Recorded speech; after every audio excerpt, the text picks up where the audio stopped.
திருச்சி ரோடுங்க, தேசிய நெடுஞ்சாலை பல்லடம் போற வழி. இங்க வந்து நடுவோட ஒரு வண்டி நிக்குது, எதுக்கு நிக்குதுன்னு தெரியல, பஞ்சர் ஆயிடுச்சா என்னன்னு தெரியல. நடு வேகமா வர்ற இடம், அவரும் நின்று கை காமிக்கிறாரு. ஓரமா நின்று பேசுங்க, கொண்டு போயிருவாங்க.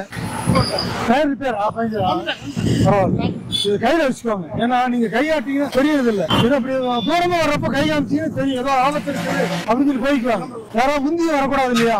ஏன்னா மக்கள் அங்க தூரமா வர்றப்பே தெரிஞ்சுக்கும். ஆயிட்டீங்கன்னா இப்படியே ஆட்டிட்டே இருந்தீங்கன்னா தெரிஞ்சுக்கும் ஏதோ இருக்குது அப்படின்னு. ஏன்னா அவங்க ஆபத்து இருக்குது. திடீர்னு மக்கள் வந்து பாத்தீங்கன்னா ஒரு லாரி போகுது, அது முந்தின ஒரு கார்கார் வராது. அப்ப வந்து தூரமா இருக்கப்ப தெரிஞ்சிச்சுன்னா ஓ சரி ஏதோ ஆபத்து இருக்குது அப்படின்னு அவங்க புரிஞ்சுக்குவாங்க. இப்படி காட்டிட்டீங்கன்னா பாதுகாப்பா போயிடும். எல்லாத்துக்குமே தூரமா வரப்ப தெரிஞ்சுக்குவாங்க. முந்திரப்ப தெரிஞ்சுக்குவாங்க ஓ சரி ஏதோ இருக்கு அப்படின்னு. வண்டியை ஸ்லோ பண்ணுவாங்க. அந்த வண்டி வண்டி நிக்கணும்னு பின்னாடி வரவங்களுக்கு தெரியும் உங்க வண்டி நிக்கிறது. பின்னாடி வரவங்க எதுக்கு முந்திரான்னு குத்துவாங்க. அப்ப அதனால இது வச்சுட்டீங்கன்னா தெரிஞ்சுக்கும். எப்பவுமே இந்த மாதிரி வச்சுக்குவாங்க, எப்பவுமே பாதுகாப்பா இருக்கும். நீளமான பொருள் எடுத்து போனாலும் இது கட்டிக்கலாம்.